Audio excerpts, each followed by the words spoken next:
Welcome everyone. As I said yesterday already, we think it's tremendously important that at these conferences we don't only focus on the cognitive part, but we are, we are heads and hands and hearts, and we shall not forget that in these environments and conferences where we're very much the knowledge workers and where we're not always paying enough attention to the hands and hearts, as I said.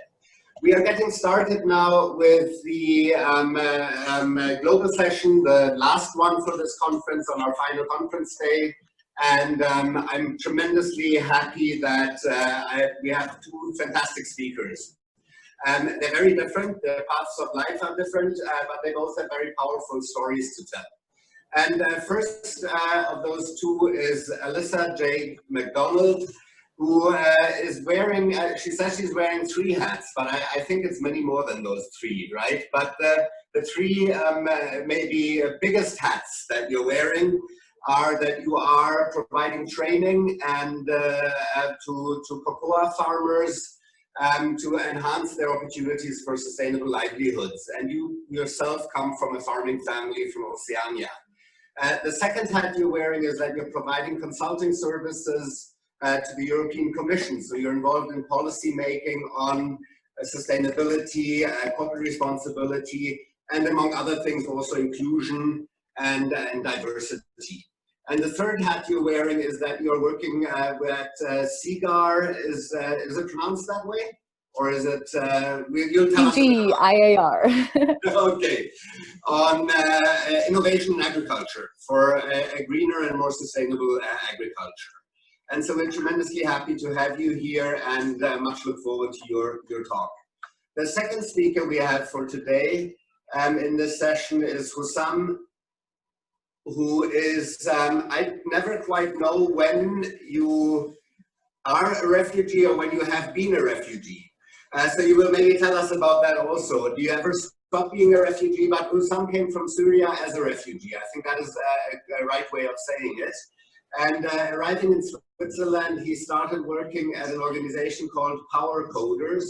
And Power Coders are upskilling and training refugees in IT skills and programming in order to provide opportunities on the job market. Because we do, of course, know and we have to realize that work is an incredibly important part for integration, and that on the other side, business has a big role to play in offering job opportunities for inclusion. And when that happens, of course, diversity is enhanced. So we're having the dimension of unity and diversity very strongly covered by offering work opportunities to refugees. And as this panel is about precisely that, the question of how can business exercise agency for unity and diversity. I think these are two very well fitting speakers, and I can only repeat myself. We're tremendously happy to have you. Liz, Hussam, a very warm welcome, and Liz, the floor is yours.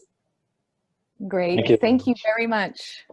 Thank you very much for the invite, Ernst. What I love is that Hussam and I are both here really coming from the point of the tool of education and training as being a massive driver for change. So I love to share the spotlight with you, Hussam, on this and to exchange our views together. Thank you.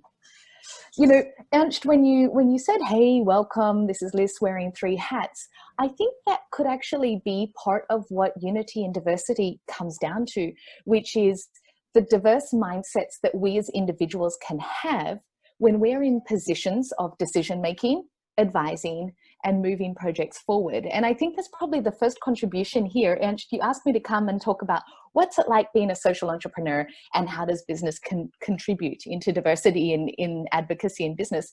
And I think the first thing with all of us sitting here is it starts with us in terms of that diverse opinion. So as Ernst says, I am a social entrepreneur myself. My family comes from Papua New Guinea. We are 3rd-generation farmers. I work in commodities, specifically in cacao growing.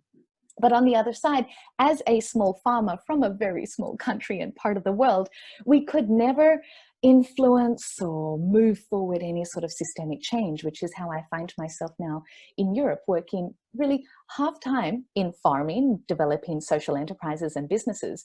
And on the other side, bringing that lived experience to large-scale research, agricultural research, so we can identify and scale better practices. And on the other side, to policy. Because how on earth can we change things systemically if we don't take some of the examples out of business and put them into place or to practice as good examples for the future? So this is actually what I'm here to chat about today, is how does that necessarily come together? So the first example, I would say, from a social enterprise perspective, how we contribute into unity and diversity is our capacity to be agile. What businesses do, because we have short cycles, we have financial years of 1 year, we have very small, tight planning cycles, which enables us to quickly change when things are going on. We've all experienced COVID-19 this year and the tragedy and difficulty that it's brought many of our constituents. On the other side, I saw it was a great place for business to use its short cycles and its agile process to quickly identify solutions and bring them to market as a great example. For example, in my own business, I will actually send you guys here links to all of the topics I'll be chatting about. The first one is at the Cacao Academy. We noticed that farmer training could no longer occur during COVID-19 because of physical distancing. But there are 5.5 million cacao farmers in the world who all need regular information about how to prune the tree, how to do soil management, how to identify cacao quality. And suddenly, with physical distancing, not only were they unable to sell their product, they were also unable to access skills on how they could pivot themselves. So as a small business, we were able to turn physical training into digital training within literally months. Together with a Fine Cacao Chocolate Institute in the US, we were able to deliver very quickly information and solutions to farmers that were typically rural. And I think this is something, when we think about diversity and capacity of what business can be, Ernst specifically said, how is business an agent of change? Our agility to respond quickly with solutions is, I would say, the best example of that. But I certainly don't think we always get it right. I have made many mistakes in my humble social enterprise. And I think this is where we need to look at the agility and options of what business can do with quick ideas, and then hold it up to like a bigger validation and a bigger research. For example, fair trade. Maybe some of you have bought fair trade chocolate or fair trade coffee in the past, and you think, hey, this is a great concept. It's, it's a business certification of direct trade with farmers in rural areas. And its main goal was to increase incomes for farmers. That was a big goal through a business certification process. Unfortunately, it seems that it hasn't really delivered on the promise to increase incomes for farmers, but it has managed to increase diversity in terms of access for training, access to credit, and other facilities that, for example, women weren't typically unable to access in tropical commodity and rural areas. So again, my example, if business is great to be agile and react quickly, we can sometimes have these big goals, not quite meet them, but still have some positive externalities. And that's some examples, I would say, on what agility means in this space. When we work together as business, we can affect collective change. So not just one business at a time or one social enterprise at a time doing ideas and activities here. Here's where I see when we bring our collective experiences, like, cacao training via digital models here, or being able to influence access to credit for women in rural situations there. When we work together en masse or collect, we can affect even a bigger change. In my second link there, you'll see Unternehmensgrün. This is the German Federation for Green Economy. And I think there are many business organizations around the world in many countries who do something similar, which is sustainable businesses coming together and saying, okay, let's not go this alone anymore. Let's learn from each other. Let's help each other. Let's grow the sustainable economy together. And I would say that business advocacy en masse is another way that business can contribute to diversity. Like currently in Germany, we're looking at supply chain transparency law, which I think is a perfect example of how business advocacy en masse can move or use its commercial power to actually uncover and look at what inconsistencies, inequalities, and challenges that commercial arrangements have made. So my second example is collective en masse. When businesses work together and pushing the political agenda forward, we can affect a really great change by saying, you know what, let's make supply chains more transparent. Let's pay a fair price for CO2. Let's look at true cost accounting, which is a similar concept as we could do true cost accounting, just like we do product accounting. So I would say businesses working together for collective industry, sectoral, and policy pushing, I think that's another way we can contribute to diversity. But within this context, as I mentioned before, business doesn't always get it right. And I think many of us sit here at the table and can think of many examples where business has done damage and done wrong. I think when business and public institutions work together, here we sometimes get a nice balancing of activities. So the next example I would like to suggest is diverse partnerships. A really great example that I love at the moment is in Spain, in the region of Catalonia, where the Catalonian government is working together with private forest owners in a program called CLIMAC. This is funded by a Brussels organization called the LIFE program. And I love this because it's literally bringing private forest owners together with a state institution and some research to actually do collective forest management. So we don't have massive bushfires in summer. So we have cleaner water in the Mediterranean forests, and they work for biodiversity as well. So I would say in this context, another way business can be a driver of social diversity is not just working in its own bubble or en masse with other businesses, but what that public-private partnerships can do is leverage mass and impact together. So it gets out of one small organization and into then all Mediterranean forests at once. I think this is cool. Lastly, Ernst, when he asked me to join this conversation today, also asked what's an interesting legislation that could tickle or push business in a more interesting area. And I would say there's one legislation beyond supply chain transparency and true cost accounting and CO2 price that we could look to. And that's the last link at the bottom, which is called the EU taxonomy. It's small and unambitious at the moment, and I hope for more, but it's the first step. It is a suggestion from the EU that at 2030, businesses be responsible for 5 big goals, of which one of them is do no harm, and to do accounting style reporting on their environmental and social impact. All of us here, we all know what it's like filling out our taxes and our financial accounting and how much detail has to go into the auditing. I love that the EU has put up the idea that we have this level of auditing for environmental and social impact. I love that the key fundamental goal is do no harm. If there is a legislation to look at, I think this is an interesting one that I love to push forward and stimulate to try to be a bit more ambitious, but also one that puts everybody under one bucket. What I experience in cacao is something like a prisoner's dilemma, which is sometimes in business, some organizations or parts of the sector won't step forward because it's an uneven playing field for them. Like if they start being socially and environmentally good and the others don't, I notice in business there's this tendency to say, oh, that's unfair for the primary movers or the pioneers. So what we need is a legislation that creates the level playing field that all business has to act in a do no harm and a transparency in environmental and social accounting. And I think this is something that could really move the massive business in an interesting way. What do you think, Ernst? How does that come to you? Very interesting, of course, and lots of questions that I have certainly for you, but we also have some questions, or one question just typed I see in here. How are these EU-led goals linked with the UN development goals? Excellent question, Geneva.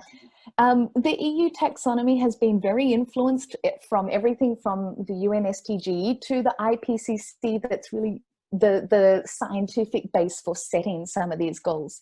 It's constantly referenced to and constantly measured against as well as the European Environmental Review, which occurs every 2 years on all 27 member states to see how each state is tracking to the SDGs, as well as national reporting happening the other way.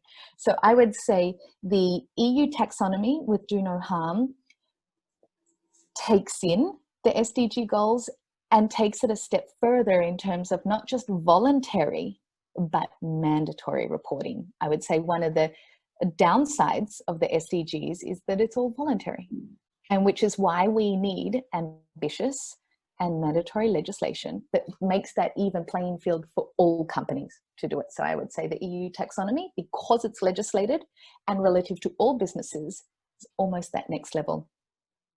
Good question. Are businesses linked to the goals and members of the Global Compact? Which businesses do you mean there, Geneva? If you would like to unmute yourself and ask your question or chat, I welcome you to. We cannot unmute. Oh. We had a room hack yesterday, so we got to be a bit vigilant. And we decided that we would go with only chatting because we had very unpleasant comments and pictures shown yesterday. Fortunately, for not too long, and today was good so far. But we have to be strict, unfortunately. So the questions will only be on chat, I'm afraid. I'm sorry, Geneva, but just know that you're welcome here if we didn't have firewalls. How they relate to Global Compact. Global Compact is a concept of the past. And I think what I'm quite interested here is more about legislation and not voluntary goals. In terms of future legislation, Global Compact is still a voluntary concept. And to create the level playing field, I am definitely of the opinion we need mandatory and for all equality in a legislative space. Yeah, and you said, I mean, one thing I picked up is the do no harm statement or ambition, which of course I think you can't argue with that. That is very welcome. We have to welcome it. At the same time, or two questions. One question would be, is it enough, or should it not be undo some of the harm that had already been done? I think we need business for that also. We'll have a very hard time fixing things, even if businesses no longer would do any harm. We'd still have a world that needs repairing. So that's one part on the ambition of the goal, and the other more challenging question, I guess, because there it gets into the delivery question, is one thing that happens quite often is it wasn't me rhetoric, right? Down the supply chains, legislative regulatory environment, compliance rules. With all these things, it is frequently a hot debate on who is responsible. And if it is do no harm, and if you can say, well, it wasn't us, so how do you measure it? How do you find out who did the harm? Yeah, excellent question. And as to your first point, do no harm, I'm with you. I find that underwhelming. I find it insufficient and absolutely underwhelming. Do no harm. There's a wonderful entrepreneur in Berlin from an organization called Einhorn who produce sustainable condoms and tampons. And he has a whole concept about unfuck the economy, which I think within that there is some point. It's not just try not to do bad, but actually make up for it and move forward. It's kind of almost sad notion to think that we have all these organizations and the best they can do is to not do anything bad. Absolutely, absolutely. When I wear my multiple hats, as in my diverse thinking idea, and if I think from a policymaker of a large environment, let's think about what policy has inspired and what commercial structures have got us to this point. Stock markets and celebrating financial accounting that prioritizes profit. In terms of speed of change, we suddenly go from celebrating and seeking companies to demonstrate profit and how do I say, the push for profit being so strongly indicated through all of the tiny mechanisms that businesses do every day, to suddenly do a massive change. I have an understanding from my policy partners about how difficult it is for them to make the big switch so quickly. I do see the point in the slowness of change, although I find it underwhelming and unbelievable. I also sit in the middle of a giant industry. Ironically, the chocolate industry is capable of having the sort of technology that sits on a flower on a tree thousands of kilometers away to identify when the flower will open so it can be cultivated to produce cacao for chocolate. But it doesn't seem to have the capacity to also see that there is child labor in the same plantation, and that there is unfair payment, and that there are poor working conditions. So here I'm with you on the idea of do no harm or try not to fuck it up is underwhelming. On the other side, I see how all of the infrastructure has been completely built up to push businesses the other way. When we look for massive and systemic change, I can see the dismantling and remantling as, unfortunately, a type of adequate solution. As underwhelming and uninspiring as it sounds, it doesn't mean this. And this is where I come with the level playing field, because the second point you made about it's not me, it's not my fault, it comes with that prisoner's dilemma too, in terms of who's going to step forward first. And at the moment, we have a very unequal playing field. We have voluntary commitments from companies doing great and the wonderful thing, and other companies who are profiting by absolutely not.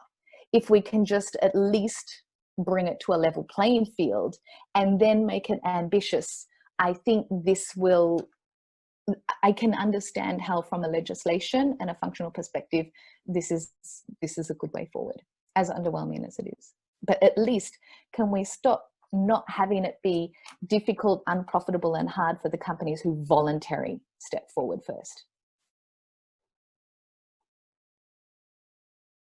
Hassam, what's your feeling there? You've had experience in bringing power coders to market and the market for education.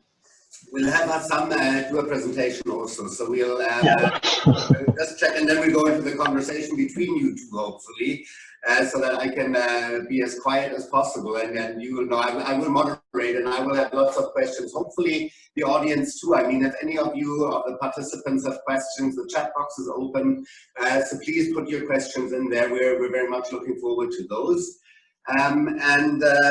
Hassam, in that case, then I would, or one more thing, Liz, maybe you can add, where does the diversity perspective fit into all of this? Okay, one thing, I have a board meeting in 6 minutes, so I do have to leave at past. I'm right. Sorry. Where the diversity aspect, I think the first thing, or the part I wanted to really contribute is the diversity part has to be with us, in terms of the space where we sit as businesses that want to do well, or social enterprises that do things coming forward. We have to work with public institutions and research institutes to validate and scale the great ideas that we do in social enterprises. So I would say the diversity aspect comes in the mindset of stakeholders. I know you are also wanting to talk about underserved groups and gender diversity and religious diversity and contribution from global north and south. And I want to be a little bit prickly with you here and suggest, let us also be very diverse in the organizations that are contributing to this change and working on it. So I would say our diversity should be starting with us, especially in business. I tell you, 10 years ago, I would never have had such an answer for legislative change as I had today. 10 years ago, I was marching and activism fully, saying, my industry is so unfair. We are continuing to ruin people's lives, which we are in chocolate. By participating in actually contributing to policy, actually contributing to investment that occurs in there, I see the complexity. We have to get in and be part of the change. And I would say the diversity begins with where decisions are. Thanks. Hussam, before we let Alisa go, if you had one, thing you could ask for at the European Union level, at the policy level, what would it be? What would you say Alisa should say in the next meeting she has in Brussels? Maybe just quickly, thank you very much, Elise, for this amazing and great talk. Last year I attended a big event which was meant mainly for refugees, It's the OECD in Paris. And actually, I was the only refugee involved in that event. So the whole event, the whole topic is about refugees. And I was accidentally invited to this event for a very short talk. So my advice is really engage the people you are talking about. Absolutely. Participation, I fully agree. As a farmer from the global south, it is quite unusual to me. I think we have to engage and we have to stand up and do it ourselves. Exactly. Exactly. I'm with you. Absolutely, and great concrete example, right? I mean, that is, I think, what we also need a lot more of, to have narratives and examples that bring the message home. That we leave the abstract level once in a while and actually look at some examples that are telling and that can show us a path, perhaps. Last thing, Liz, maybe you were mentioning the whole businesses and the public sector should collaborate more, co-create solutions and so forth, but also business and business collaboration. Now there we always have, or often have, the whole competitive environment, and we can't, you know, we can sit together on a meeting maybe, but we cannot actually work together if we're in the same market, if we're selling the same stuff to the same people. You know, there's a limit to collaboration. Can we overcome this? Oh, great question. I'd love to quote a colleague of mine. I love working with a guy called Emmanuel Biragi from UNICEF in Ivory Coast. We work together a lot on the cacao topic. And he has a wonderful perception from UNICEF. He says that human rights is not a pre-competitive advantage. Thus, companies who use social and environmental good as a competitive advantage should be denounced. It is access to a decent living, access to a fair wage, access to equality is not a competitive tool for businesses to use. It has to be before competition. And like, it actually gives me goosebumps when I think about it, because that is actually the point we have to be starting to work. And what would that look like? That would look like the UN Human Rights Due Diligence for Business program being implemented sectoral wide. That, for example, we see being negotiated between the European Commission and the chocolate sector at the moment. This would mean that decent wage, living wage, access to resources, healthcare, these sorts of things to be mandatory. And then you start your business after that. I would say that is a great answer to your question. Thank you. Thank you so much, Liz. And I think you have 1 minute left to go to your, but we'd love to have you for longer. We will do it at some point.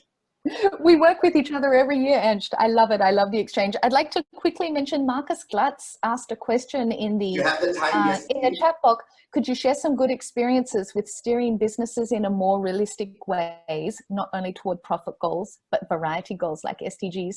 Marcus, fantastic question. I think an example of that is, for example, the circular economy, where when we identify a product, and we identify the waste that comes from manufacturing it and the waste that comes from disposing of it, that we can identify new profits and products that come out of the use of that. I would say identifying lost opportunities in shared resources and ingredients is a fantastic way of encouraging businesses to find opportunity in latent social good.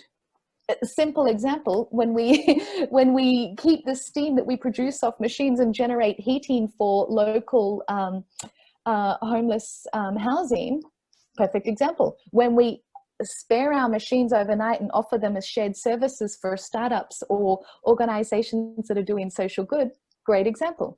I think what businesses just need to see is that there is more opportunity in environmental and social good than profit loss. And that's the fundamental shift. And we have so many wonderful examples, especially where you're from in Austria. Thank you very much. Thank you. Hussam, thanks a million. See you soon. Hussam, I'll just hand over to you. If you want to share some reflections on what Liz was saying, you may. Otherwise, you can just start with your presentation, and we'll take it from there.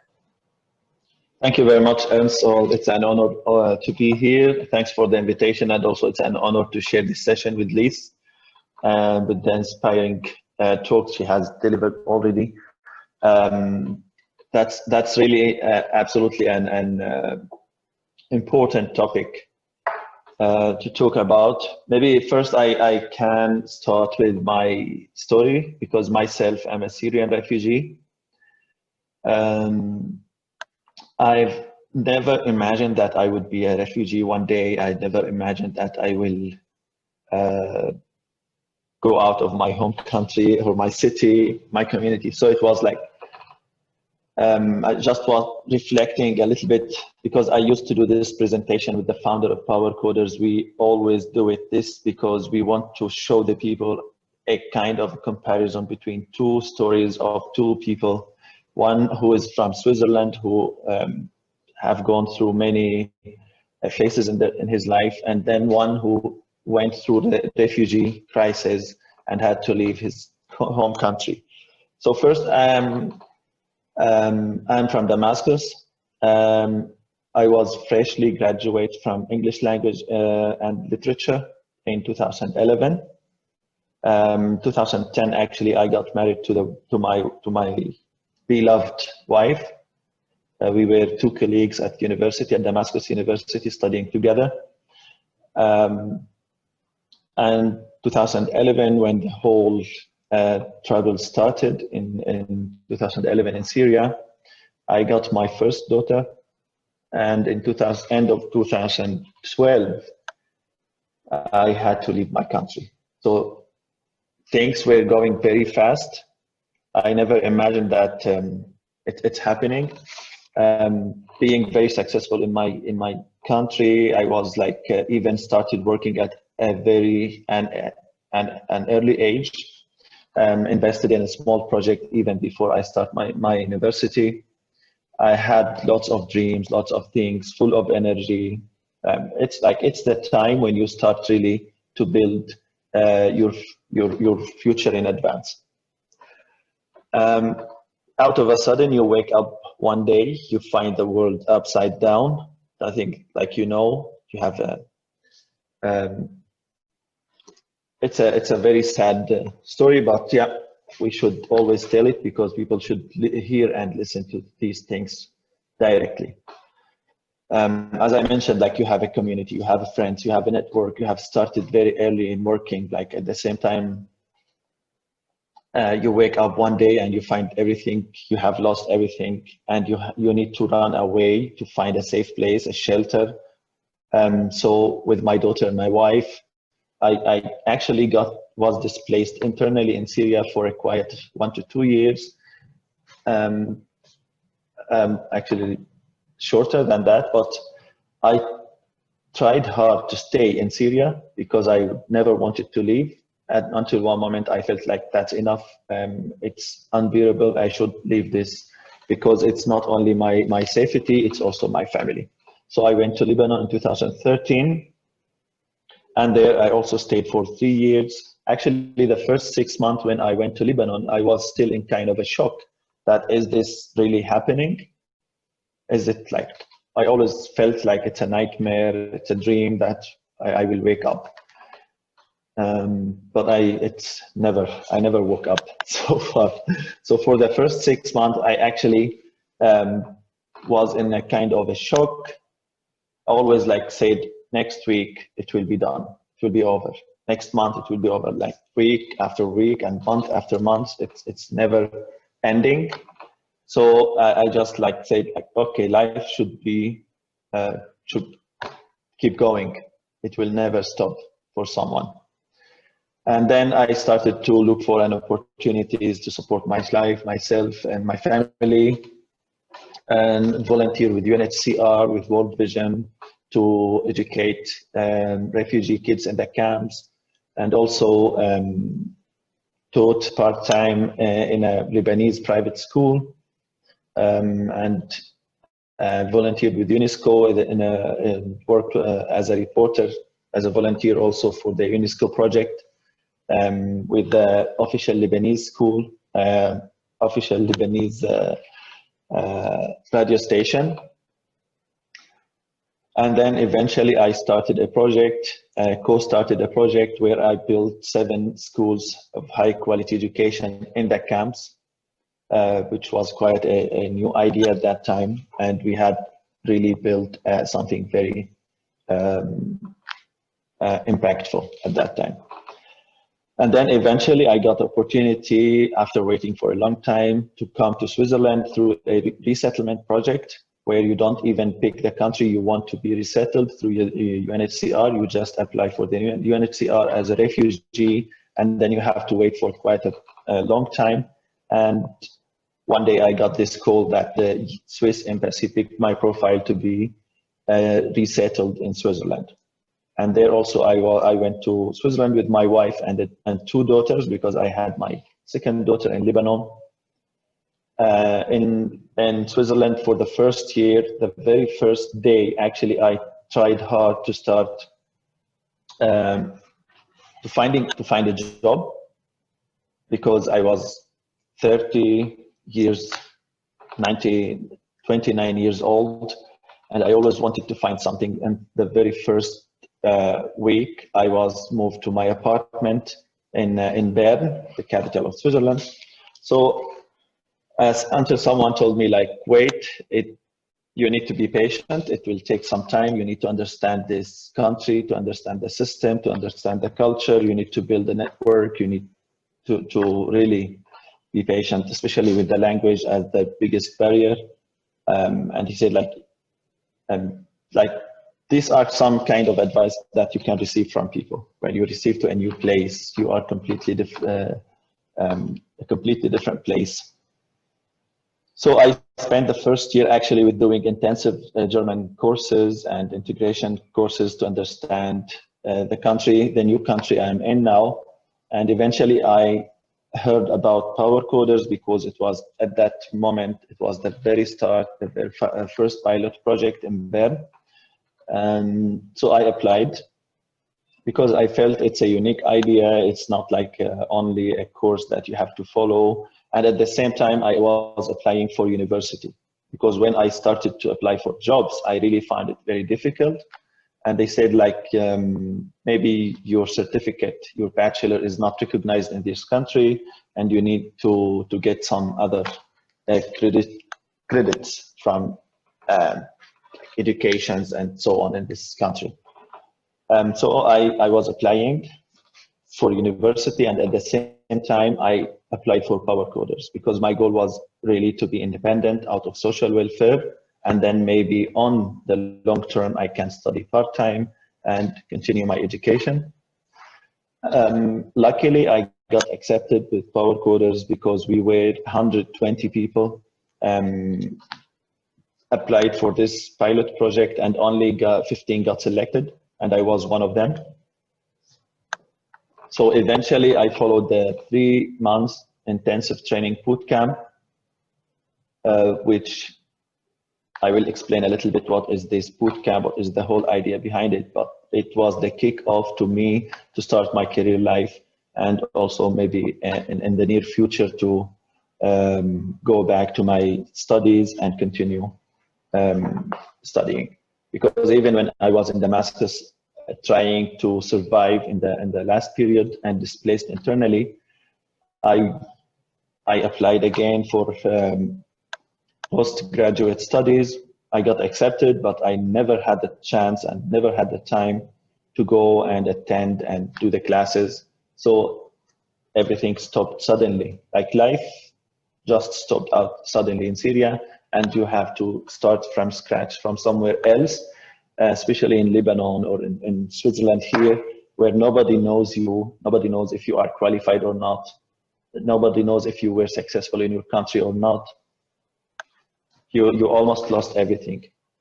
So here I was one of the very first accepted students in this project, and now I'm working with Power Coders. That's why they look at me as a first-hand experience employee with them as a student, as an intern, and then as an employee for PowerCoders itself. So the whole idea of PowerCoders actually started in 2016 when the founder, Christian Herzig himself, has his own IT company, which he sold in 2014 after he presented it in the Silicon Valley. And 2016, actually, he got invited to a conference in the US when he met two ladies. One is working with refugees in catering, and one has a project for coding for women. And he somehow got inspired by these two ladies. 2016 was actually the year where it was very problematic. There's a huge influx of refugees to Europe. Millions of refugees are on their way. It's very, like, you see all the photos, people dying in the sea, crossing to find a safe place, a safe shelter for them and their families. And also he was moving his apartment when he met two guys. One of them actually is a Syrian refugee who was an English teacher, was moving the boxes and cleaning. I had a chat with him, like he asked him, why aren't you working something else? And what he replied, he said, like, I sent lots of applications, but never received a reply, or always received rejections, with no one offering me even an interview to know if I am qualified, to check my personality, my potential, and so on. And so it was also very, very touching for him, because he himself had his own IT company, struggling to get qualified people, talented people in IT. And then you have these highly qualified people who are just next door cleaning or gardening or doing whatsoever, and they have already certificates from academic institutes, and they are just hanging around. No one is giving them an opportunity to kickstart their career life. So he decided with a group of locals in Bern to kick off this project as a pilot, with maybe no plans further to see what happens. So we did the first project in January 2017, when I was myself as a participant. The project was actually a success, a huge success, because we have in the middle of the project something called the Career Day, where we bring companies who are interested to provide internships for the participants of PowerCoders. And on that day, we had 15 participants at that time, and we had 22 companies. So even we had more companies than participants. That was really like fantastic. And we always with PowerCoders have volunteers as either like job coaches or trainers. Trainers are developers who come for a few hours to volunteer and support. And for that project, we had 55 developers who volunteered, and they came for full days to support and teach and help. So the idea actually worked perfectly. It was very successful. The industry liked this idea. People liked this idea because they were very supportive. So we decided to go, and at that time I did this boot camp, was myself as a participant, and got an internship with a Swiss company. Just also, it was an idea for PowerCoders for me that this is a good for me also to understand how Swiss people work, and it's the Swiss culture, the business in Switzerland. So it was very, very insightful for me also to do my internship. And then PowerCoders asked me to join the team after my internship. So this is the very first successful project. When we decided to go further, so we did another project in Zurich. We went to Lausanne, we did a project. We went to Basel, we did a project. And then we decided to go for 2 central locations in Switzerland. One in Zurich for the German-speaking part, and one in Lausanne for the French-speaking part. Because moving from one city to another really consumes lots of resources, and it's very tiring, especially that you will lose your network and community that you have built already in this city when you move to another city. So we decided to go for these 2 central locations. So we have done so far around more than 10 projects. We did in Switzerland. Also, we did some international projects. We did one in Turkey, and now we are doing one. We did one in Italy, in Torino, and now we are starting another one in Milano. The idea itself was still very successful, still very appealing for the companies. And the success rate we have actually is over 95% of our students. They get an opportunity for an internship with a Swiss company, IT company, and over 60% of them, they end up in jobs. And now what we are talking about refugees who don't have maybe the right qualifications to be in the IT, but they are highly qualified, they are smart, they have the potential, and they are super motivated. So if we are looking for people with these skills, we can actually integrate them. We can offer them an opportunity, and in a very short time, they will learn the skills needed for them, and so on. So if now I'm talking like I'm now the industry lead with Power Coders, I was also the project lead. I was doing things that it might, if I want to go to university, it might take me many years to reach to where I am now with the network, with the success I'm doing now with this project, that I feel I am part of it. So we've done, as I said, like there's this huge crisis in Switzerland or in Europe. There is a very like sensitive, or not sensitive, it's a very touching point that when we started Power Coders, we were talking about how many refugees in the world. At that time, the number was 63 million. And now we are talking about 18 million refugees all over the world.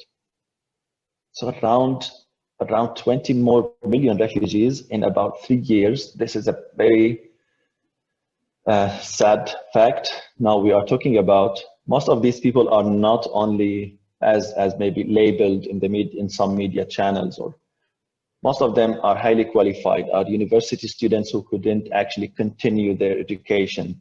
They are doctors, they are engineers, they are students in schools, and so on. And out of a sudden, they have to leave everything and restart their life from scratch. The countries who are hosting these people are struggling because if they are on social welfare, they are paying lots of money.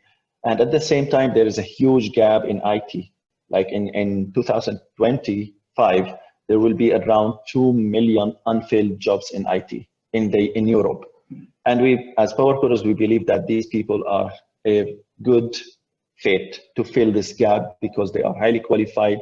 They just need interested and supportive industry to give them an opportunity so they can eventually end up with a job in the same company. Also, maybe mentioning that we have more than 100 industry partners so far, because for every batch or every project, we have about 20 students, and then we have again about 20 companies who are interested to offer internships. It's not that easy to get all these companies because you really need the companies who are willing to invest in the human capital. You need the companies who really are aware that those people deserve an opportunity. That's like all the companies we have, we are so proud of our partnership with them. We have lots of companies, actually not only the big companies, we have very, very small startups where we had so many success stories. We have mid-size, we have big companies, including UBS, Adobe, Swisscom, Mobiliar, Leap, many other companies who are as industry partners and supporting with offering internships to our participants, and who always provide us with not only provide us, they come every career day, some of them, and that really shows that if they come for every career day, then the first story was quite a success for them.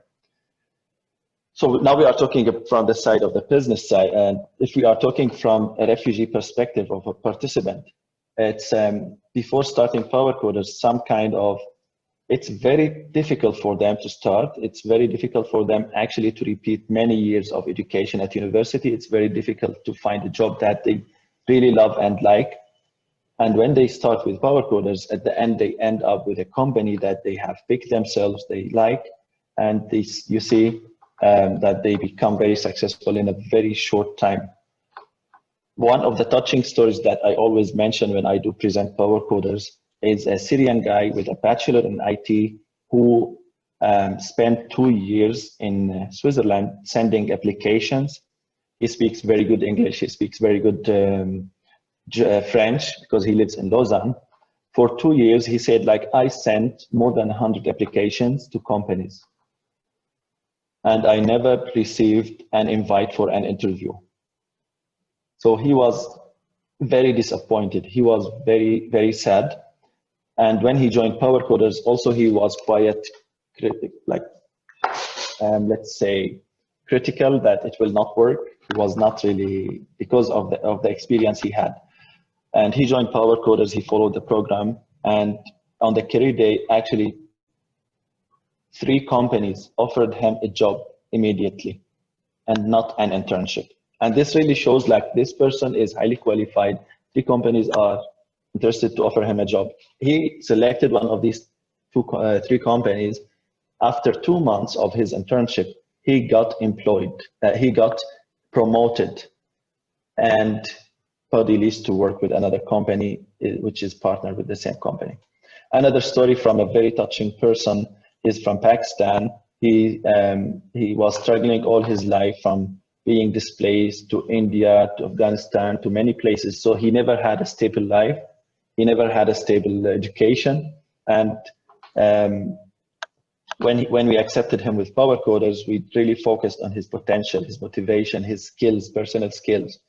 He got an internship for 12 months with a company, and immediately after the 12 months, he got employed as a junior front-end developer. And for someone to reach this level, actually it takes quite a long time, and this person made it in a very short time. And actually after the 12 months, again, he worked as a junior developer for quite a long time in the company, about 9 months, and immediately he was promoted to be a solution engineer. So now he is an engineer in that company. And actually 2 weeks ago, he joined us on the career day to offer an internship. So within 3 years, from zero in IT, zero experience in IT, to a junior developer, to a solution engineer, to a company that is joining Power Coders again to offer an opportunity. This is a very touching story. So our solution, maybe just quickly, I took quite a lot of time, but quickly to talk about the project with Power Coders, it's a 3 months intensive training, boot camp, full-time.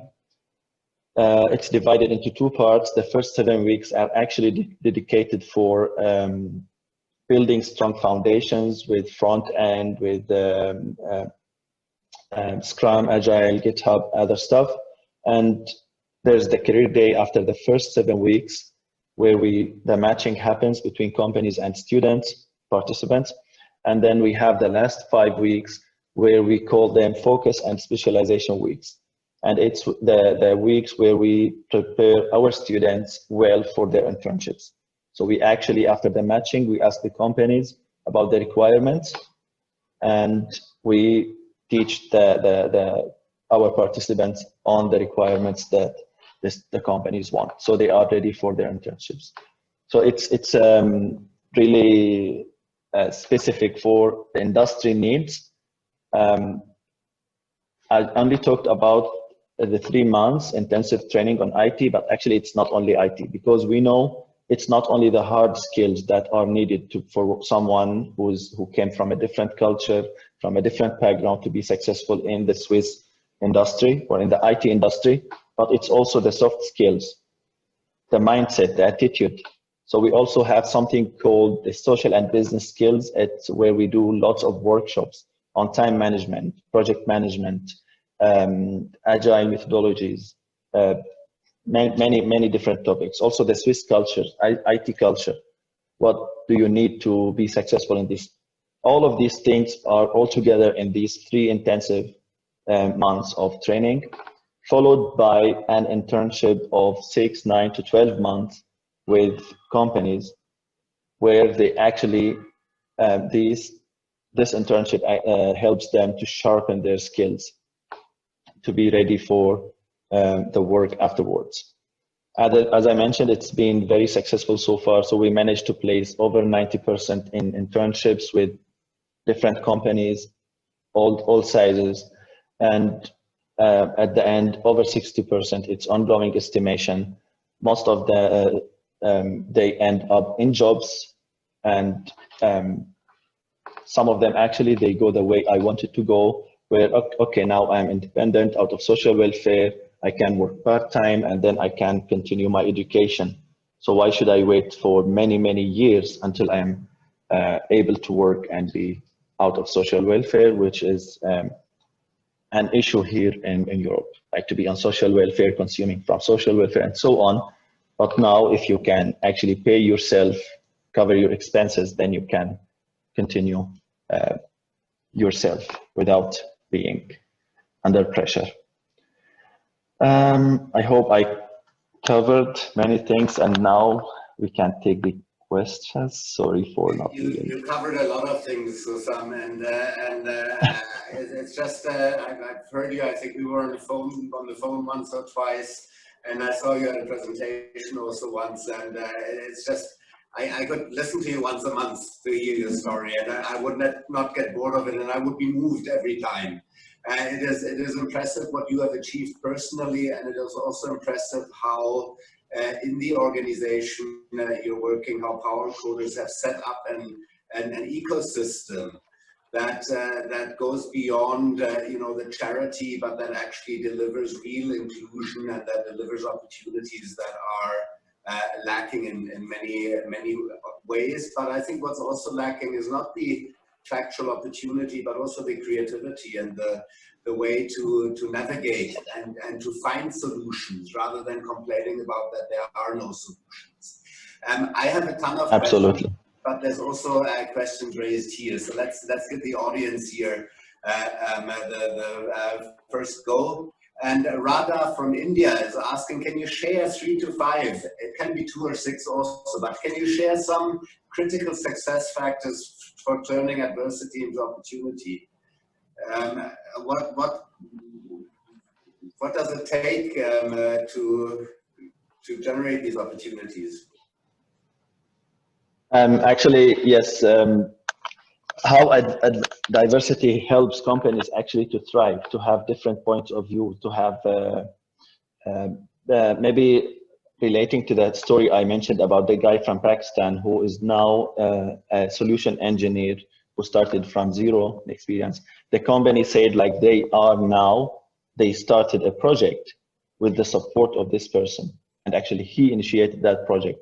So this is diversity actually brings to the company a lot of benefits. One of them is like really the different point of view from different perspectives. The critical factors for success from also our students is really like the flexibility, to be open-minded, to have the right mindset and attitude to approach when you are in the company or when you are, because this is quite a new culture for them. So flexibility, leadership, entrepreneurship spirit helps a lot for this. Thank you. And Kenny from Nigeria is saying, not a question, but I think just writing something that we all share. Thank you for sharing, Hussam. She writes, really interesting, many things to learn. Ruth from, no, we have Martina further up before I overlook that. Martina is saying, this is remarkable. Thank you, Hussam. How can we help raise awareness of your project? And if I may add, to broaden that a little, how can we in general raise awareness for the potential that lies in refugees? Exactly. Thank you for, it's an important question. It's really, when companies are really profitable led, they really need to change this mindset. Like it's not only because you might be gain more profit if you are going to involve more people from different backgrounds, if you are going to give opportunities to other people. Also the employees in the company itself, when they see like that the employer is interested in offering different or opportunities to people to invest in the human capital. So it's not only focusing on the profit and how much we gain, but also it's about people themselves. What do we give back? Raising awareness is actually could be because now as power coders we need this support, because we have, as I mentioned, we have started some international projects, and the goal of these international projects is not maybe to place them locally where they are for internships or jobs, but also to place them remotely through internships and remote jobs, which is the new approach, and the current crisis actually improved that this is doable. Because if someone is living in Jordan or Lebanon, highly qualified refugees, they can easily work for a company in Switzerland or in Europe and be financially stable. Thank you. Thank you for sharing this insightful experience. Rebecca writes from the UK, if I'm right, and the next comment also comes from the UK, from Ruth, saying we need power coders in the UK. How can this be started up here? I'm enjoying hearing your stories and feeling humbled.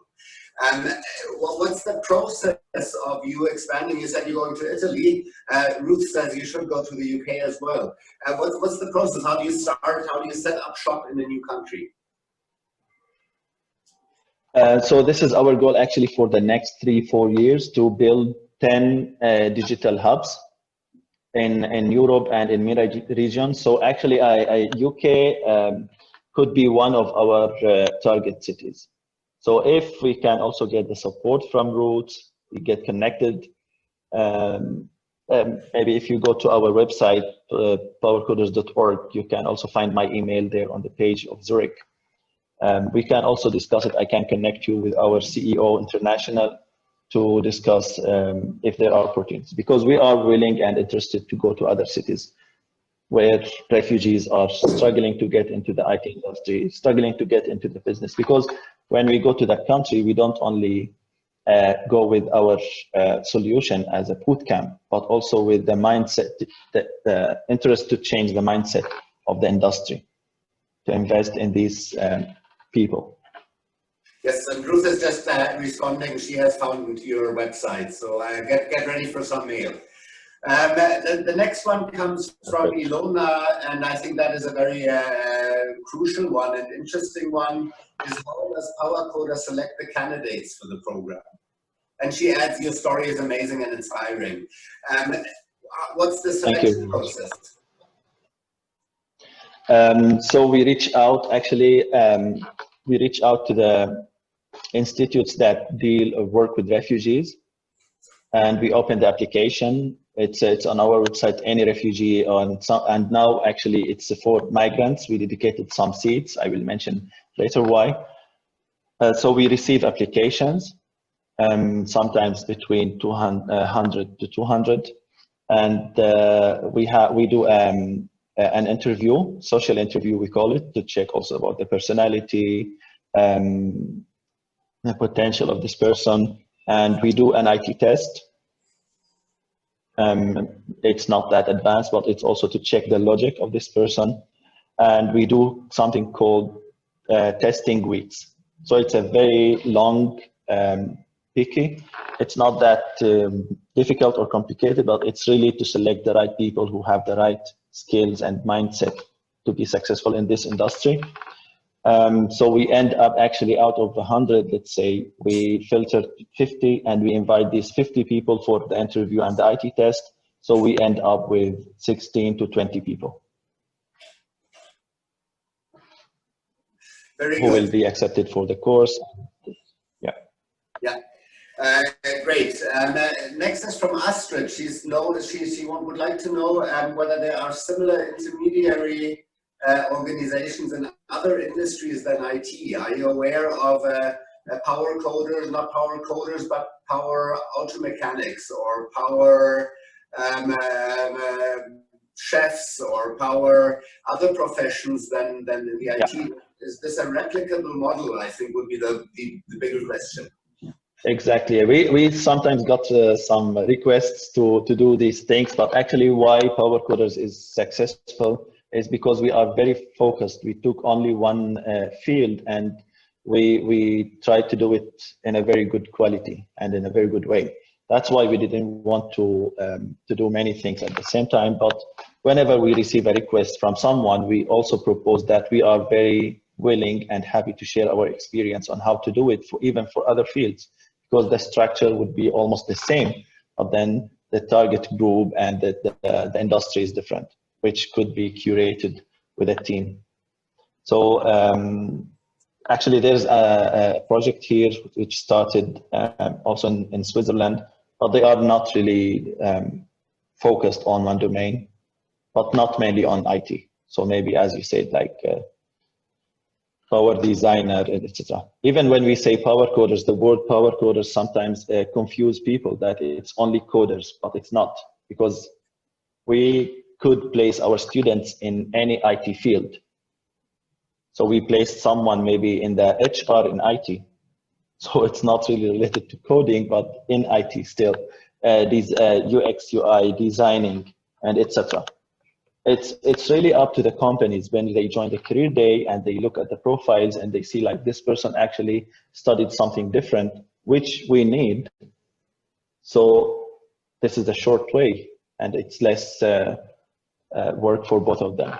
It happened actually with one of the stories when they came, a company came to the career day and they saw like a very good profile of someone, and they said like, okay, but you want to be a coder, but you studied this, and we have a position already for this. Do you want to do it? He said, that's perfect. It's even much better than what he expected. But a power coder just sounds very nice too, so that is good, I think, as well. But Astrid continues with a second question, if I interpret it correctly. It is asking, you know, how much do employees appreciate the cultural training, trust building, filtering the right match? So everything that is not the hard skills that you're training, but the whole soft skills surrounding your training offer is how important is that for the success of the organization and the success of the employee or intern, and for the happiness of the company who has hired some of your trainees? Exactly. It's really, these are like the key success factors for us also. To that, because we had some people who had a very strong background in IT, but actually they failed their internships. And when we checked like deeply this case, it was more about the personal skills. It was more about the soft skills, about the appreciation, about the ability to integrate into this new culture. So that's why we dedicate quite lots of efforts on the social and business skills to prepare people well, like this is what you should do, this is what you should work, this is what you should focus on when you are in the company. And it's absolutely not only your IT skills that will make you very successful. And we have lots of other stories, success stories, that we always show to our students, that it's not your IT background that will make you very successful. It's your personality. If you are able to cope with your team workers, with your colleagues, with the company culture. And these people, like these success people, which are the majority, actually, you really see them are very loyal to the companies, because when companies are offering these or providing these internships, they are not providing only an internship. It's a new life for our participants. And that's why you see them like they are very dedicated, they are very motivated, very loyal for this company. And sometimes for the companies, they feel that whenever they have an employee, they invest a little bit, this employee after 1 or 2 years will leave. So they feel also that their investment is wasted.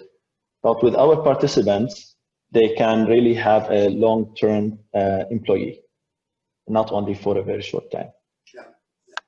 Thank you. Please, everyone, keep the questions coming through the chat box. I'm sure you still have lots of things that Hussam can answer. But in the meantime, let me ask you something as well, which is the role of it connects to the question on the intermediaries.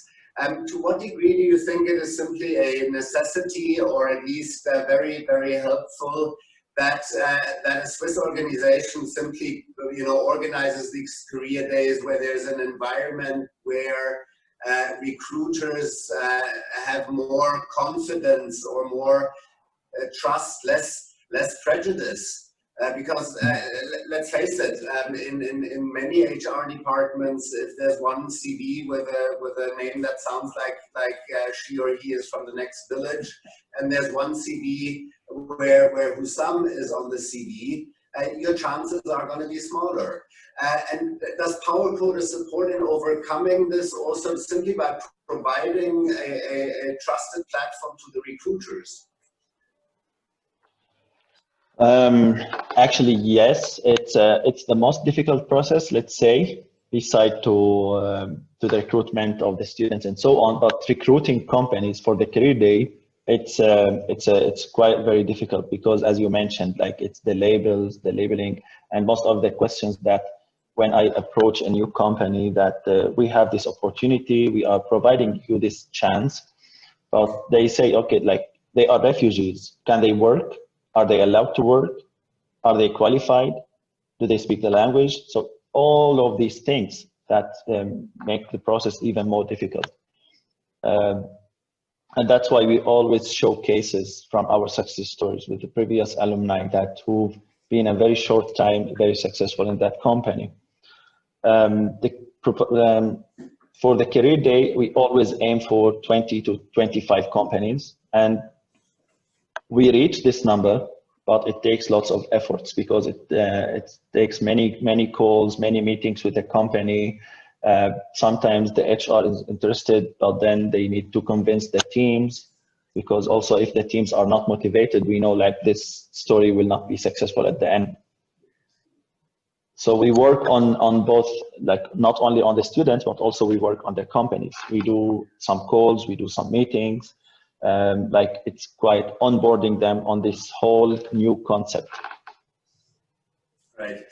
One thing that I'm really curious about is the responses over time. Like, how do you, there's different stories in my mind. One would be you build a brand as PowerCoders, people get to know you, people understand this is valuable to them. And and after 2-3 years, your recruitment days will be packed, and there'll be companies waiting in line to join you. You say that is not really the case. The other question is like the number of refugees coming, how that creates a response in businesses to be willing or to be more cautious to accept or to want to take on refugees. So what are the factors that create a willingness or decrease the willingness of businesses to engage with you? And what would...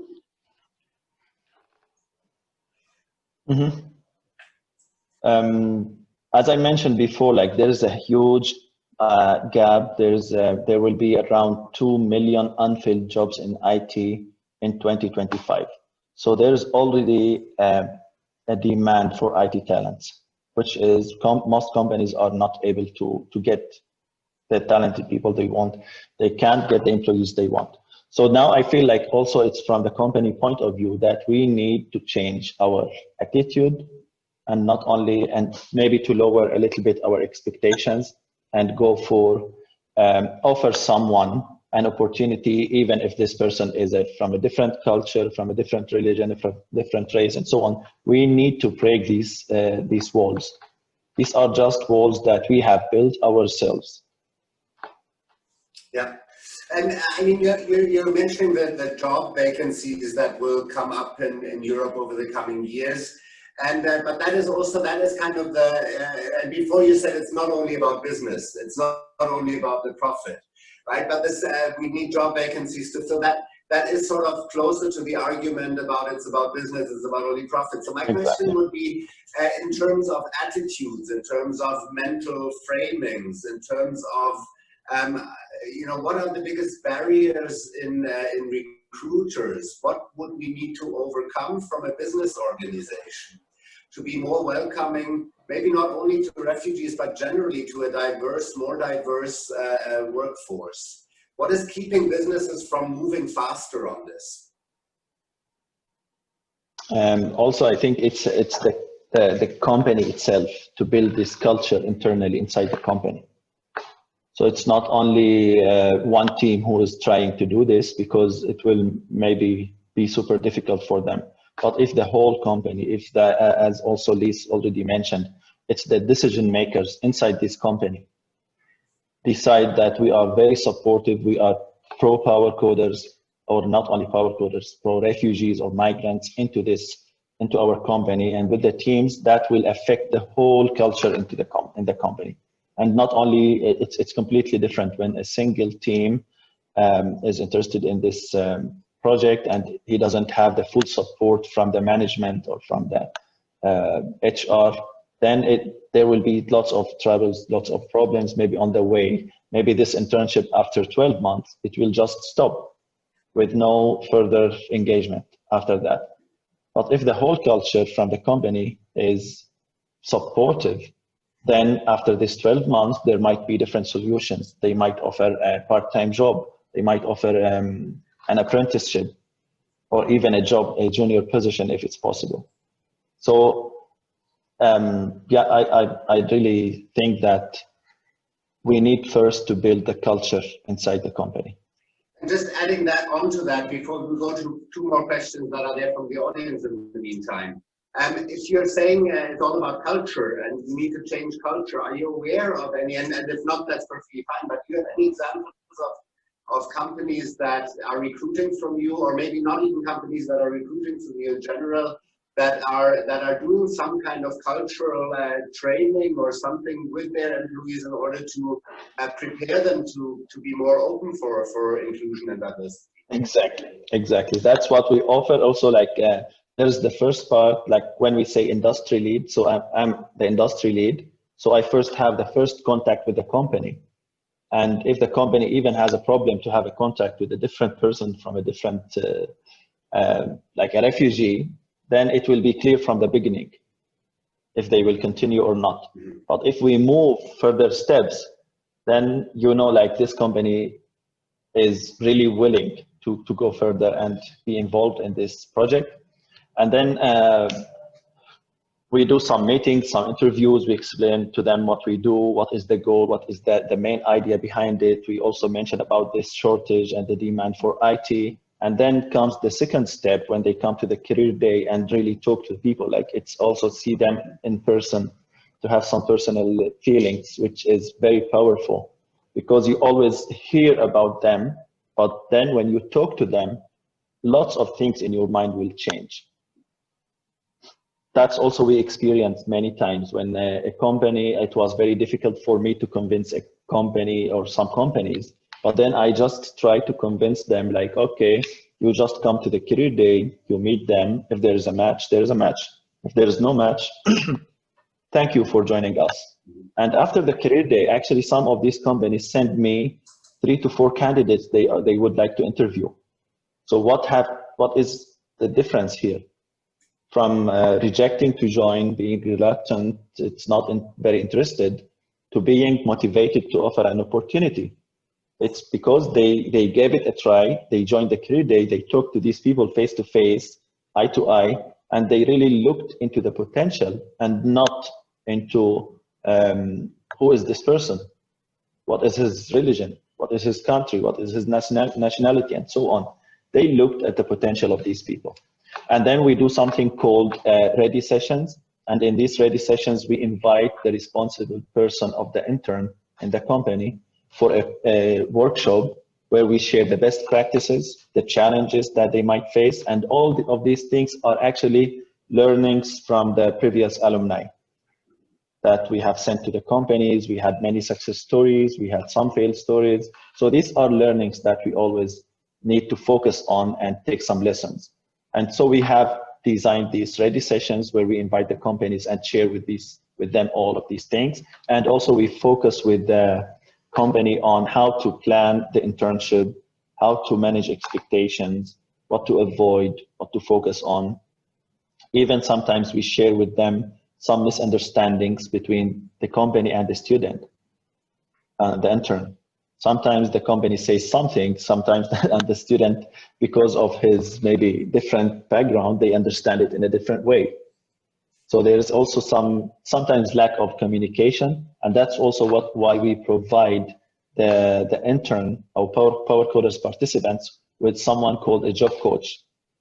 He is a volunteer or she is a volunteer who accompany the student or the participant during the internship period. He is in contact with the student and in contact with the company at the same time. They are meeting once a month to exchange and to see how things are going, if they are struggling, if there are any challenges we should talk about.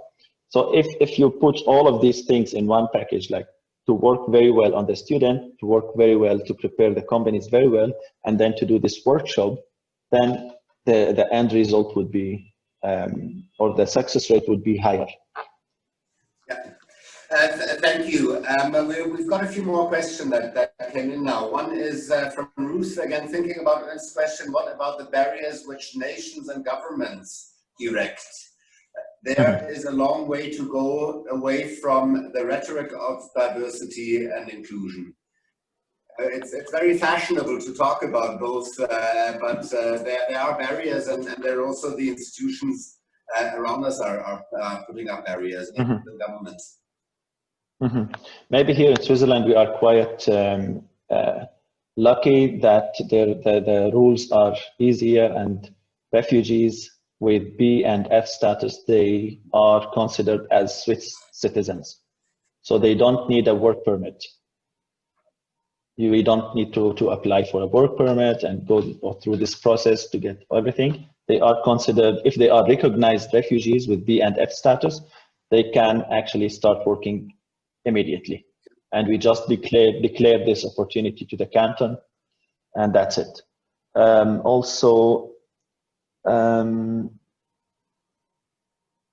Maybe mentioning that so far we really see some change with some companies, from being like at the beginning reluctant, not easy to easily convinced, and now they join every career day. And the reason behind that is they really see the value of this person and not the background or the culture or the nationality. They really see the value that this person brought to the company. They are efficient, they are productive, they are fast learners, and they are loyal. And especially with sometimes with some companies, I have lots of stories. And that these companies, if this team is not coming now, they send another team. It really shows like it works, and the culture is changing slowly, especially when people are in direct exposure to a case. Thanks. There's one question here. I mean, or let me first say, like, I think it is beautiful how you said the role of power coders, at least in parts, is to allow companies to see the person. You are allowing the company, the recruiter, to see the person, and that is a tremendously valuable role, of course. But there's a question here which maybe is not so directly on power coders, but that is very relevant, I think. If we're looking at the reality of the background of many refugees, what are your suggestions for refugees that are not as educated as you are?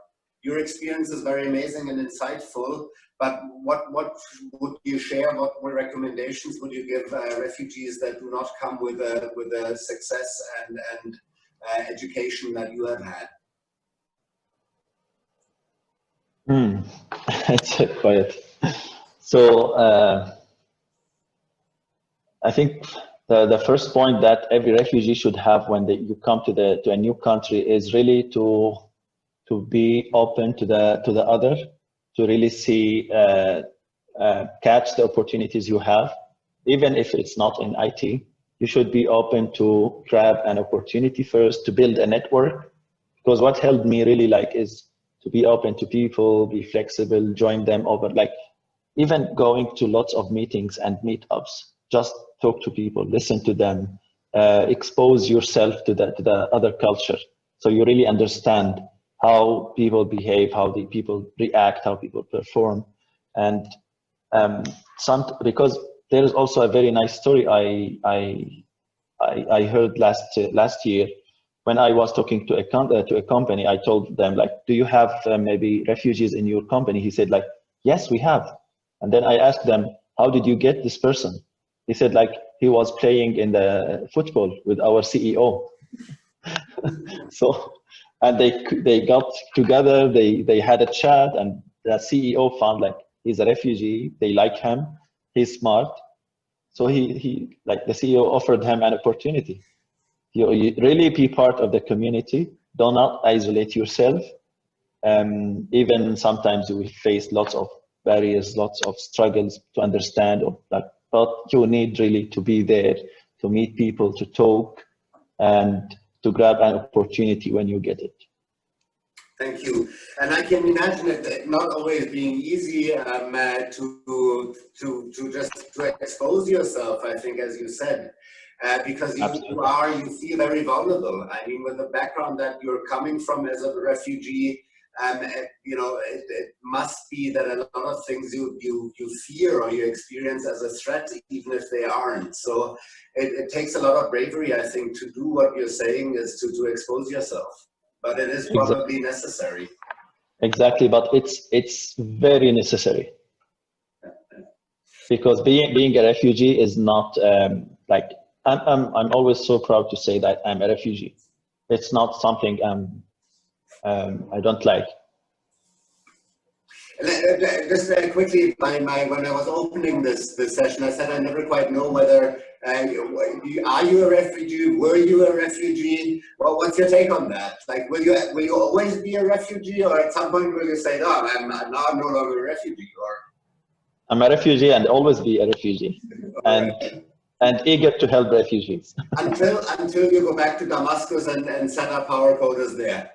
Exactly. Okay, good.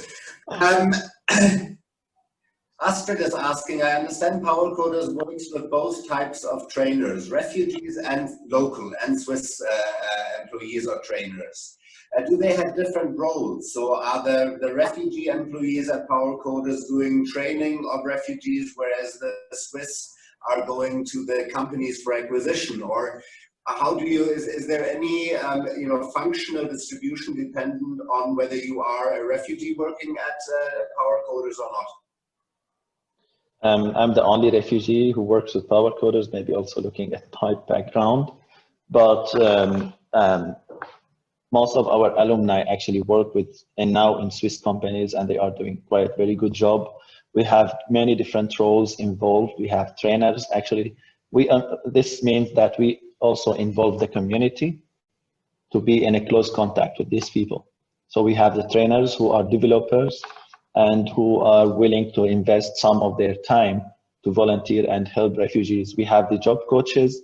Also, they are Swiss. Mostly they are Swiss or non-Swiss, but the majority of the trainers and the job coaches are Swiss people. They are from the community, from the IT industry, some of them, who are involved and support us. Maybe I didn't understand also the question correctly.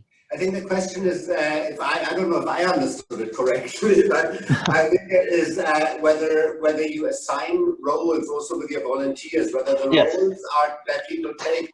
My gut feel would be, you know, if Urs calls a company, he gets an appointment easier than when Hussam calls the company, right? So are you looking at, are you strategically putting people into the positions whereas the refugee volunteer maybe can train better the refugees because they understand the situation in which they're Exactly. We have some people who are from refugee background who are volunteering, and sometimes we have the company itself sending her employees or its employees to volunteer with Power Coders. Like they are promoting this project internally. Like we like Power Coders and we want you to support. So we all the employees actually, they come to us as either like trainers or job coaches, or even sometimes we get companies through volunteers. They are working in a company and they really like the idea, then they bring the whole idea to the HR, they start to discuss it internally, and then they send us like to take the lead of the communication with the company, and it works. Very nice. We have one question here coming all the way from Japan, and Rhea is saying, my country, Japan, is a very closed country for refugees. Is that still an attractive place? And I think in some way what is meant here is, if, you know, what makes a country an attractive country for a refugee? Is it just anywhere where there isn't war, or are there sort of factors that you can say this is what is it this makes for a country or an environment in which refugees would rather want to be?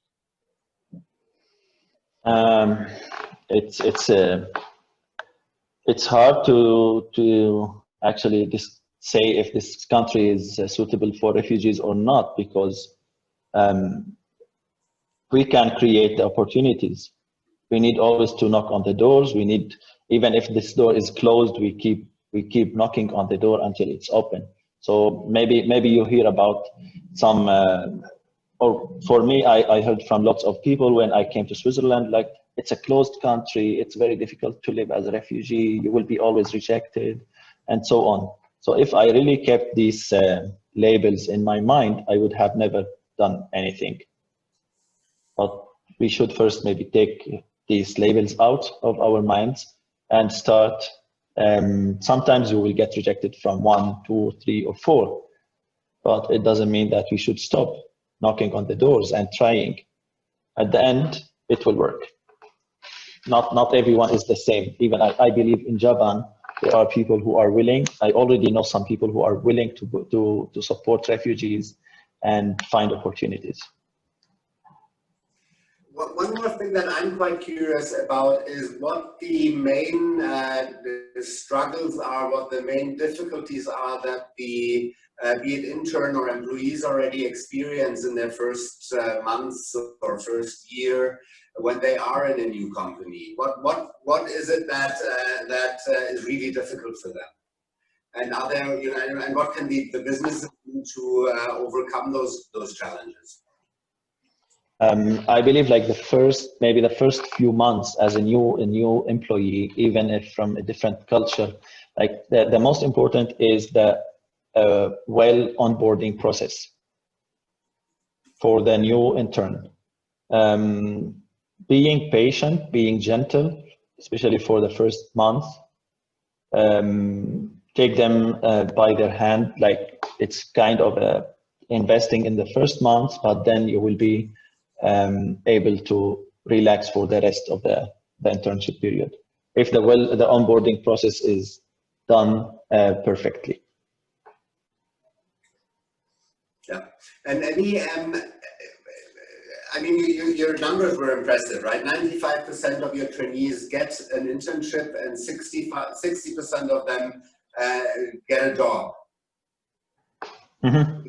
Over 60, it's ongoing estimation.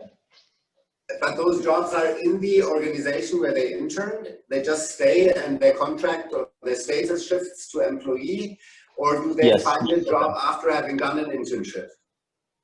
Most of them, they work in the same company they have done the internship at. And so even companies keep them because they have already invested some time, energy, and money. So they are willing to keep them in the company. Yeah.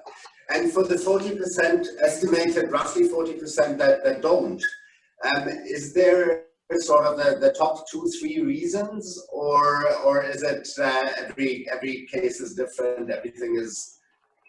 I think I believe like even for this number, it doesn't mean they failed or they dropped out. There's a very small amount of people who drop out because they think like IT is not my passion. I really like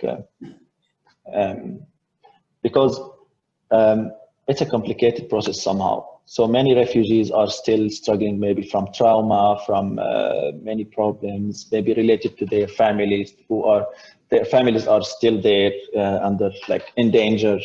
So they really are always under pressure to cope with these things. Do you, can they come back in?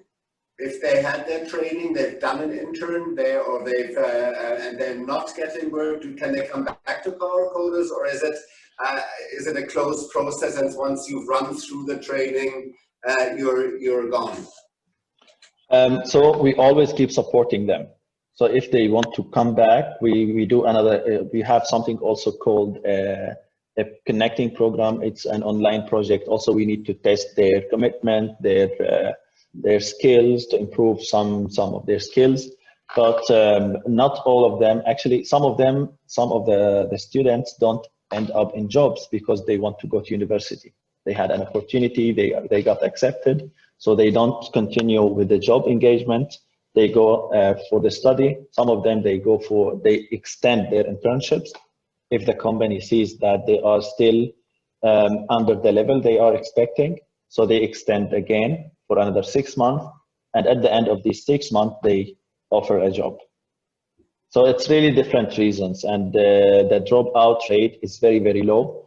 It's out of it, we have already more than 200 alumni, graduates, and we have around 5 to 6 people who drop out, which is a completely normal number, especially if they see like I can work in a department or field that interests me more. But the rest are either studying, doing internships, doing apprenticeships, or employed in a company.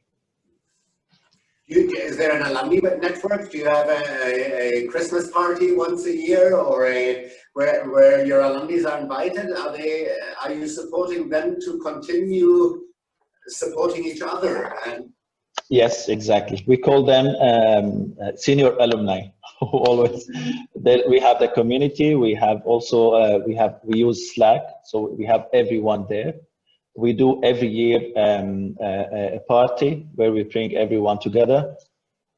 Last year and this year we didn't because of the current situation. But we stay as a community. We keep supporting each other.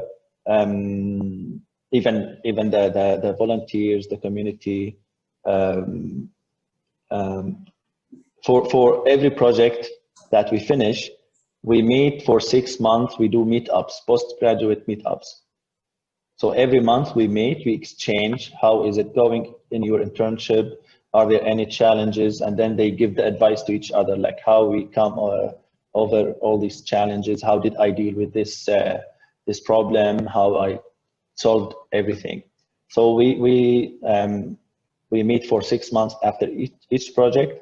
And after these 6 months, they are considered to be senior alumni, and they are joining the big parties. We invite them to talk in some events to share their experience and their story. So yes, even if they graduated 3 to 2 years ago, they are still part of the community to support the next generation, actually. Good. And you mentioned Slack. During this conference, Slack was recommended to me as something we should use. So this is not for now, but maybe I'll ask you about your experiences if that is a good thing to network and collaborate. But there's some more questions that came in, and one, of course, is a bit mundane, but is very, very relevant at the same time. Where's the money coming from? Power coders need to be financed somehow. Are you charging the companies for a recruitment service, basically? Do you have donors? Are you having, is it crowdfunded? Where's the money coming from? So when we started 4 years ago, actually, we were funded partially by the Swiss government and Migros, Raiffeisen Bank. So for the very few projects, we were mainly depending on donations and foundations and so on, which is not sustainable. And you will always be expect, like, if we don't have money, then we will not run more projects and so on. That's why we came up with a unique solution, which was very likable, or companies and everyone liked. So our participants, actually, they when we hire someone or accept someone in Power Coders, 50% of the cost comes from the canton, the government, because those refugees actually have a budget for integrating them. And then 50% of the cost comes from the company that is offering the internship. So it's now a sustainable finance model. And also, this is not all companies can actually pay this, especially for the very small startups of 2 to 3 people teams where they are even financially struggling themselves. But we always find solutions with them, how to proceed, for them, if they pay a donation to Power Coders to cover the 50% cost of this participant, they can hire actually the refugee for the minimum internship salary in the canton, because refugees are still on social welfare and they are paid for everything. So sometimes companies pay a bit more, but all the money they pay will not go to the refugee. It will go to the social welfare and they will receive the same amount. It's a bit complicated, but simply it's 50-50 by the government and by the companies. But just to add to that, if they are refugees, if they are migrants, actually, we still depend on donations and foundations. And for the refugees, just for clarification, the money that comes from the government is not any additional money that is being spent, but it is the welfare expenditure that would be spent anyways. Right? So exactly, because there's no additional cost on the public side. Exactly, it's the same budget that is allocated for each refugee. There is a budget for job integration, for study, and etc. So it comes from the same and exact budget. There is no extra costs. Great. Okay, we have one question from Martina from the US also, saying that civic groups such as Rotary or Zonta are very influential there in the US and all over the world. And if we're looking at the mission statement of Lions Club or Rotary or Zonta, then all of them have a very strongly community-oriented, social responsibility-oriented mission statement. So are you in any way leveraging these professional organizations that have a strong network into the business environment and that have a social mission to some level? Actually, we try to reach also to all these foundations and clubs because what I mentioned is only applied only for the Swiss power coders. But for the international power coders, it's like there is no social welfare. There's most of the companies are still not. So there actually we depend most on donations and foundations to be able to run international projects.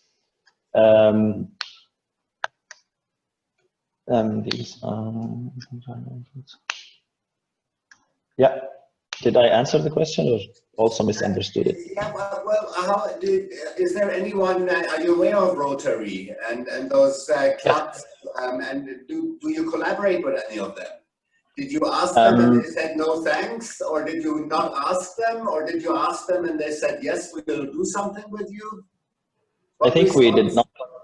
We do really appreciate if someone could connect us so we can take the lead, but we are already in contact with some foundations here in Switzerland. Many say yes, many say no. It's an ongoing process, about this. But if we can actually get a contact there, we can take the lead. I can forward a contact to our CEOs. Silas is asking, as refugees, you may be in a very devastated place and passing through a lot of pain. How can one cope and fight back? How can you overcome the... Okay. I can really understand this question because I'm myself a refugee. Honestly, we need to be strong. We need really to get that strength. I've already also worked with lots of our participants. They have gone through many very sad and difficult stories. It needs lots of energy and power to be able to pass these difficult times and memories and pain. But one thing is really to try to distract yourself and work, volunteer, go for meetups, network. Do not isolate yourself from the others, because this actually will just be an opportunity for all these memories and painful things to come back. So if you really build a network, find new friends, because if you're, I know, like in the new country or a new place, you might not have this community of friends. You need to build it yourself, because this will help you to survive, to continue. Otherwise, you will just be struggling. Yes, you will get blocked. We are fundamentally social beings, and as hard as it may be, it will only get even harder if you do not have social interactions. Exactly. There's so much good information from the sessions. Thanks everyone for the brilliant questions. Says Kemi from Nigeria, and Francis is just adding to that. Wow, this is an interesting initiative. Thank you a lot, Hussam and everyone. Thanks, Hussam, and may God bless you with more power. Thank you, everyone. I will try to connect. Thanks is what we're hearing there. So I can also say thanks. I think you're getting the main message here. Thank you very much. It's just so inspiring, and the amazing thing with your initiative is that you're combining the very practical and concrete elements. I mean, you are bringing people into jobs, right? With the whole exactly. picture. So that is definitely quite amazing. Exactly, thank you. I want to ask one more thing around the businesses, because we're trying also to look at what can we learn in general. What can businesses do? How can businesses change in order to be more productive in their role as nourishing integration, diversity, inclusion? Because I honestly believe that without business, we can't do it, right? Business has to be an integrated part of this. And do you have any examples, or what are the types of businesses that are more likely to be more diverse? Is it a question of size of the business? Is it a question whether it's in a city or in a village? Is it a question of whether the company is in the services industry or manufacturing? What is your experience of companies beyond the IT sector, where you would say, this is a real failure, they're not getting it, and where you would say, wow, these are doing really good stuff?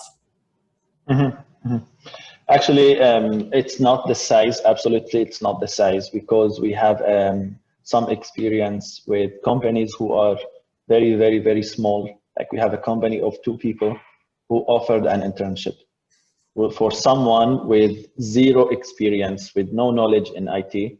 And after 1 year and 6 months, they employed this person as a junior developer. So they are only 2 people. So when a big company tells me like we don't have enough resources, it's just like playing a big question mark, like what kind of, you don't have enough resources. Maybe you can say like, I don't have the motivation, or we don't have the time, because we have companies who were not able to end the internship in a job or something, but these companies were quite very business, like let's say, or for profit, and all the employees are very busy and involved with many projects, so they don't really want to dedicate any time to onboard someone. And it's mainly on how do we make the best profit of this project, and not maybe to care about the humans and onboard people on the way when we are successful, when we are growing bigger.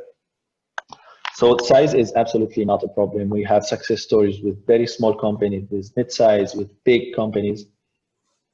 What I remember, like some of these success stories come really from people, like when you have people from the company who are motivated, who are willing to give it a try. Sometimes actually the employees themselves convince the HR and the management in the company. And sometimes it's the opposite. So you need you need one good person in the company, and he will figure out how to do it, either from the management level or from the teams level. So you don't have to be big or small or a service or manufacturing or IT or what. You have to have an open mind and an open heart. Open mind, motivation, willingness to invest in humans, willing to interact with others from different cultures, from different nations, from different, etc. It's mainly motivation. Like sometimes you find companies who are very close. They say like, okay, we only hire these people, and then I always ask them like, are you able actually to get the talents you are looking for? They say like, okay, we struggle a little bit, but we wait. I think I don't spend much time with these people, but I always share with them some links about success stories with companies who have the same situation or the same industry like them, and how are they successful with this person, how they are satisfied with this person. And this with the time actually change a little bit. And the moment they say, okay, as I mentioned before, we need always to knock the door more than one time. And it's not only the first time. If it's closed, then we just leave. At that time, we will not get any industry support. We need to be patient also. We need to be aware that there are different point of views, different perspectives, maybe different labels that have people have been exposed to. And we need to start slowly with breaking these walls. But if we expect from the very beginning that this should be a success, we will fail.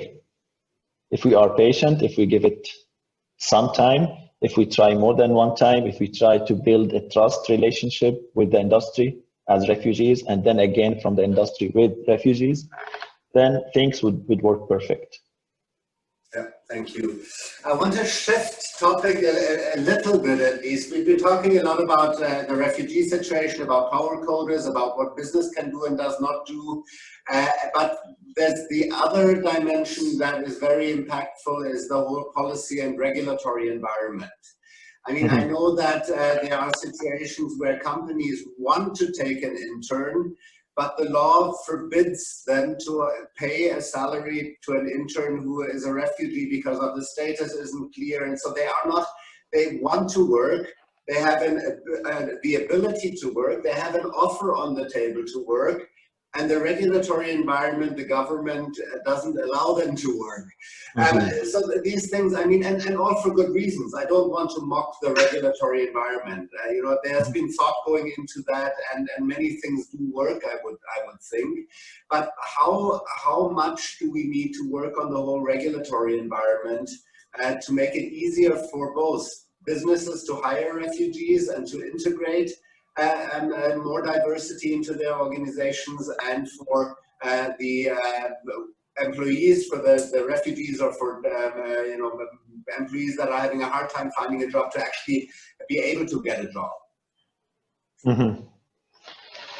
Yeah, it's as you said, like it's different.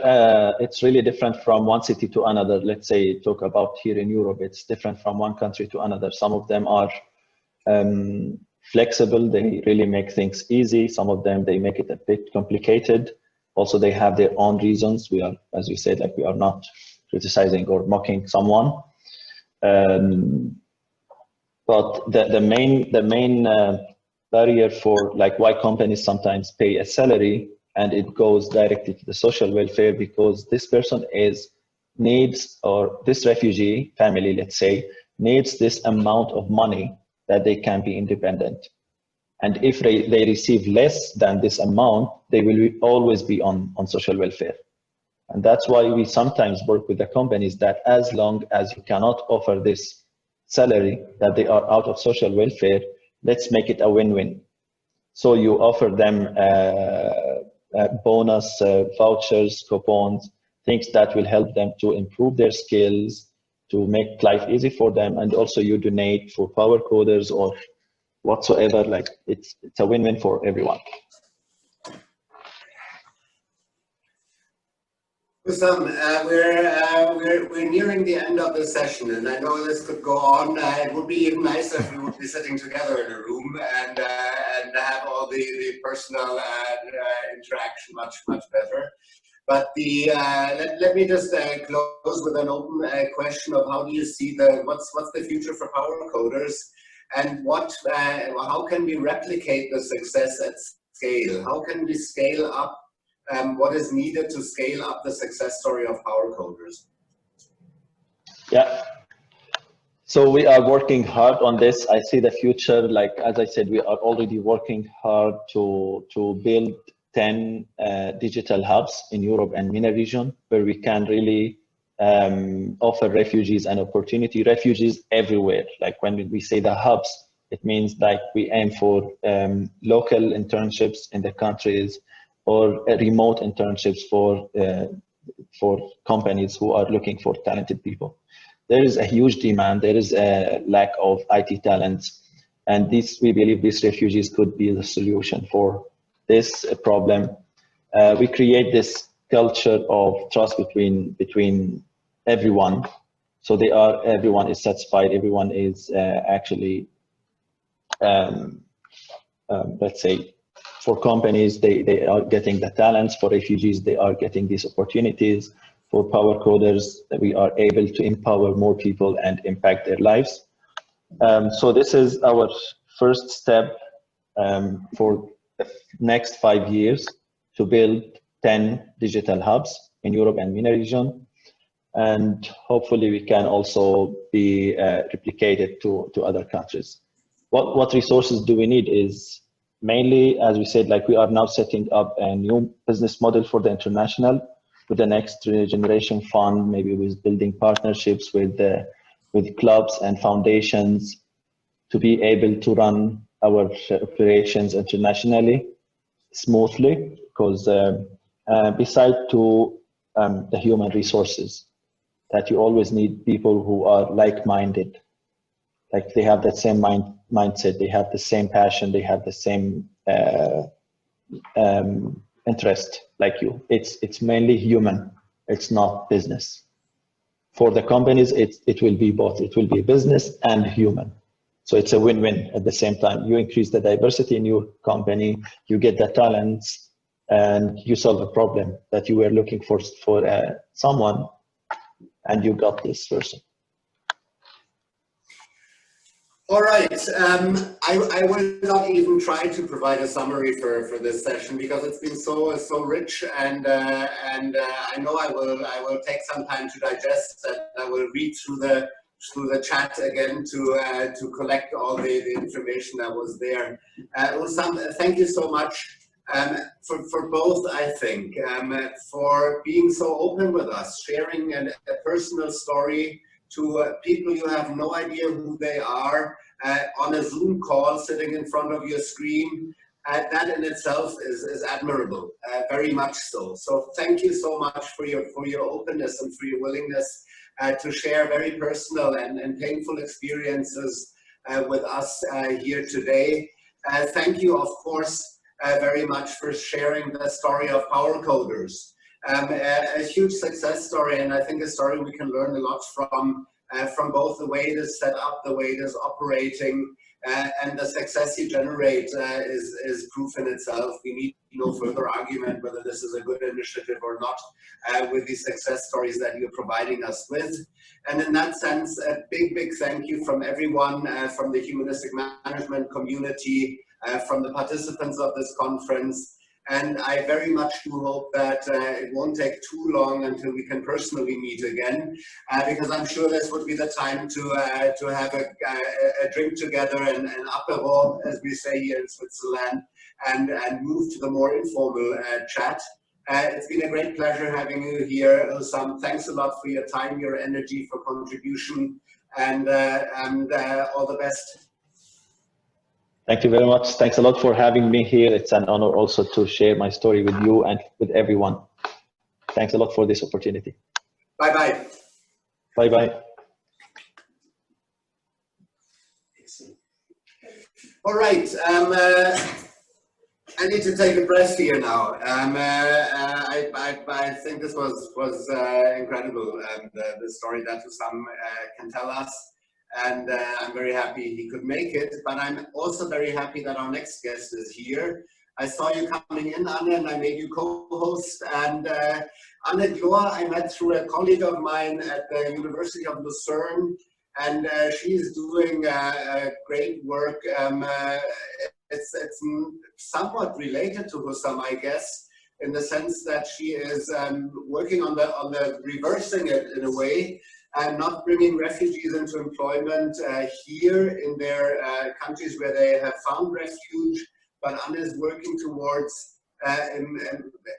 supporting businesses and playing a peace-building role in conflict-ridden areas of this world. Anne, I'm not going to introduce you anymore because you can say much more about what you do than I do, and I just say it wrongly. So please, if you're not unmuted, your co-host, so you can unmute yourself, and the floor is yours. Thank you so much, Ernst. It's a pleasure to be here. Hello, everybody. Before I start, I would like to say this was really a very, very good session. Congratulations. Thank you. I learned a lot, and it's very encouraging initiatives of this kind, really. Thank you also for the opportunity to introduce the audience to Nexus Vesting.